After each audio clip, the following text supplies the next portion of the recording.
Welcome everyone, I'm Amy. I'm a nutritional therapy practitioner, and I am not joined today, as always, by my amazing co-host, Dr. Martin, or producer Nils. This is our halfway through the year, Amy's Top 3 episode. We'll be back on June 1st with our regular scheduled programming. We have some amazing episodes coming up. Primarily, one of my favorite episodes of the entire year is the stuff we're into. And I am dying to know what Dr. Martin's stuff we're into is this year.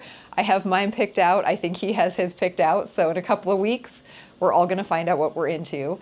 I also have a great episode coming up about things people regret about plastic surgery. And here's a spoiler, they're not all bad. You can have good regrets. So until then, it is, like I said, halfway through 2026, which is just crazy. But these are my top 3 moments of the podcast so far this year. We've had some really great episodes, a lot of episodes focused on plastic surgery for men. And that is where one of my clips comes from. And another one that is from our questions and comments from listeners, because you guys, the listeners, provide us some of the most amazing content because it's things that you want to know about. So we don't always know what is interesting to you. So if you do have any thoughts, comments, questions, anything at all, goals for halfway through the year, leave those in the comment section below. While you're there, please subscribe to the channel and turn the notification bell on so you get notified when we have new videos come out, which are usually on the 1st and 15th of every month. So without further ado, here are my top 3 moments of Beauty and the Surgeon so far in 2026. All right, so my number 3 clip came from our episode about plastic surgery myths for men. And I just thought this was a great kind of summary of the entire episode. So please enjoy clip number 3. Myth number 1 is the culmination of all of these things together, because this is what all of these things really have underlying them. This is the base of the pyramid that all these other myths were built upon. Myth number 1, people will judge me. The vanity, the scars, the healing time, the time off work, all of those things are all things you think other people are going to judge you for. I can't believe you care about that kind of stuff, those kind of comments. Yeah, like really? You should just deal with it. You should just deal with it. You're a guy, right? But see, that's what they think. Yeah. Is that really what other people think? No. And who cares if they do? By the way, we know this for a fact because we do this for a living. No one cares. No one's sitting around thinking about you. Now, your loved ones are, but they like you for you. Yeah, they're not thinking about how you look. That's why love is so imperative in life. Like you need to be loved because they love you unconditionally. They're going to judge you, but the judgment is not harsh, meaning they're going to judge you as loved ones do, but they're still going to accept you. So other people don't care. And even if they do, who cares? This is your life. Right. If they do care, I mean... That's on them. That's on them. I have a tendency sometimes to be pugnacious. Is that another word? There you go. Okay. Bringing out the big words. A little bit alpha sometimes, And who cares? Right? Live your life. You deserve this. Do good by other people. Do good deeds. Treat people well. Find a calling in life. Find things that inspire you. Find love. If you have a family, that's the best thing that ever happened to me. Children, that kind of stuff, a significant other. But who cares? That's the main thing. Screw them. And if they need help, help them. But other than that, you don't need to put these people in your life. Well, and they probably aren't judging you the way they think you. I don't think they are. That's the main thing. And trust me, I fall into this trap sometimes too. I don't think people really care. They don't. I think if I came in dressed as an Oompa Loompa, they'd be like, that's fine. Are you good at surgery? Ultimately, I don't think people really care. I think we build this up in our minds, especially as men, because we're so insular. We don't have a lot of outlets to get these feelings out. And so you start to qualify them with weird logic. So in our experience, and we have a lot, people don't really care. By the way, wives or significant others don't really care either. We've experienced that. They're like, yeah, whatever you want to do, man. Sure, I support you. Okay. I mean, they're not coming in saying, we've had a few wives like that where they're like, he really needs to fix this. But most of the time, yeah, what if we've had a few unsupportive wives. Yeah. But again, that's just a bad relationship. Yeah, exactly. Yeah. That has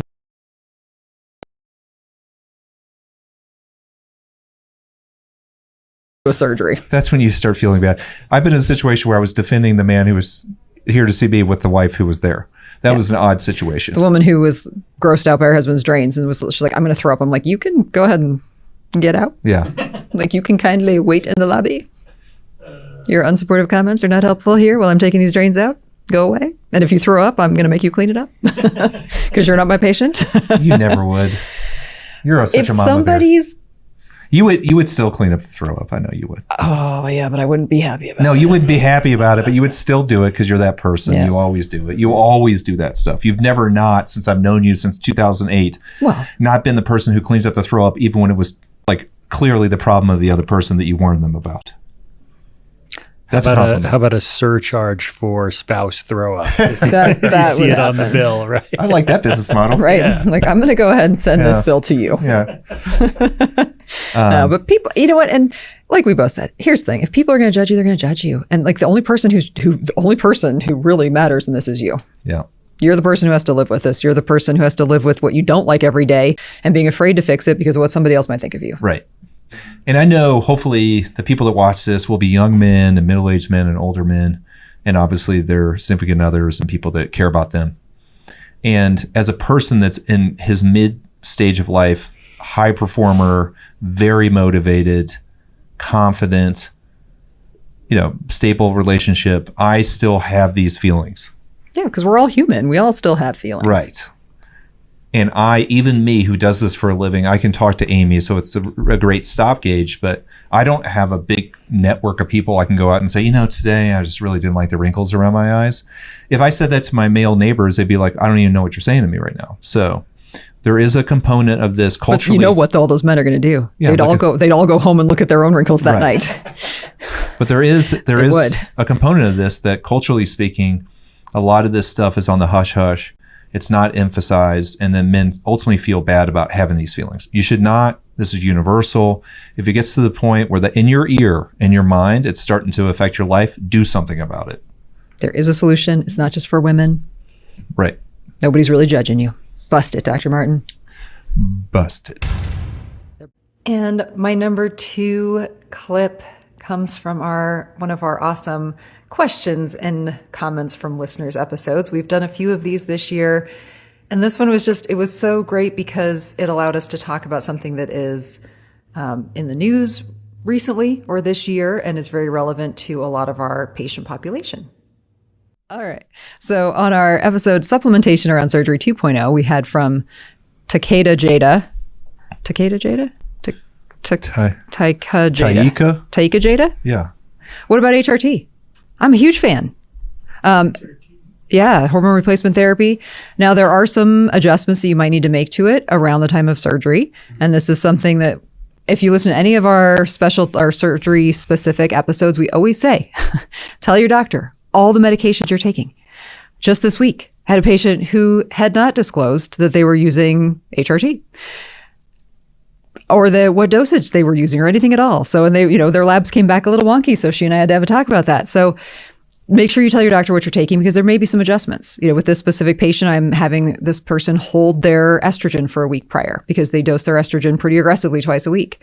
Unfortunately, they have a pellet, so I can't pull back their testosterone dose. We just kind of have to deal with what we've got. Right. So I'm a huge fan of HRT. The benefits far outweigh the risks for most women and definitely for men, but definitely tell your doctor about it. Mm-hmm. Yeah. I mean, I think the fear used to be, and I say used to be because this has been now removed by the FDA. So if you listen to at the final quarter of 2025, the commissioner of the FDA actually removed the black box warning from HRT for women, which is amazing. And actually in that release stated that they had basically misled women about the risks of HRT. And it's Which unfortunate. would be like those perceived risks were increased breast cancer across the board. And blood clotting. Yeah. And now, those, there are hormone releasing things that can increase blood clotting. correct. So And above TRT doses absolutely can. And then IUDs for sure. Yes. Those have emitting hormonal Birth control. It's known birth risk. control. Yeah. Actually, IUD is more of a physical obstruction. Well, IUDs, the hormonal IUD is also, it's the same thing as So birth they have control. hormonal IUDs? They have, Okay, yeah. But most IUDs are hormonal. definitely birth control. I mean, there's no question. And like the way you find that out, someone is younger, is on birth control, and then they get a blood clot. And usually what happens, you'll see, I mean, this is me just speaking here. I'm not like a hematologist, but they probably also have something else, some other clotting disorder, and they're also on birth control, or it could just be birth control alone. And then they'll get a clot after an elective surgery. It's not uncommon. So, you know, we have to ask those questions. It's super important you tell the doctor you're on HRT and what dosage. But standard HRT that's done physiologic and not ultra physiologic, I think you should be totally fine in most cases. Yeah. But yeah, in general, I mean, and they say like millions of women were removed from their HRT unnecessarily. And he literally says that. So this is, our current administration is admitting that. So yeah, great question. And finally, my number one clip of the year came from our very first episode of the year. Well, we had our top 5, but then our first, not top 5 episode of the year, where we were talking about surgery without, or how to age, how to look younger without knives or needles required. And this was, again, the final point of this episode, and it just was a good culmination of all of the other points leading up to it. The last one. This is really what brings it all together. So moderation and balance in all things. Moderation is the default for people who look young. They are moderate with exercise versus extreme exercise. They're consistent with their diet versus doing a strict fad diet or under-eating or overeating for large amounts of time. Eat dessert sometimes. Stay up late when it's worth it, not because you're doom scrolling. Enjoy outdoor activities wisely, sun safely. Drink responsibly. That's a big one. We didn't really talk about that too much. Well, because alcohol ages you no matter what. It's not one of the things that keeps you looking younger. Oh, that's true. Yeah. I mean, well, if you reduce alcohol consumption, it's going to be beneficial to Yeah, if the you weight. have moderation. Yeah. Yeah. Balance practiced consistently is what keeps people looking and feeling young. And this is so key. You look at people who do like extreme dieting or extreme exercising, or people who run too much, like they don't look good. Like moderation in all things is really what's going to keep you looking and aging, like scientifically aging better. Yep. Yeah. I have 2 great quotes to finish it out. Looking young in your 60s and beyond isn't magic. It's the result of hundreds of tiny decisions made over the course of decades. Or a facelift.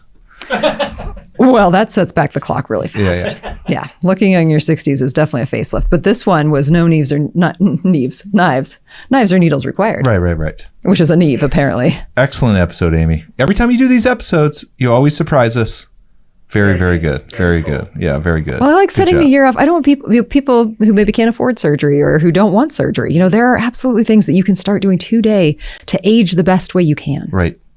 So what I got from this is I have to move to Southern California, become a 7-day Adventist, laugh more, right? And actually start wearing sunscreen.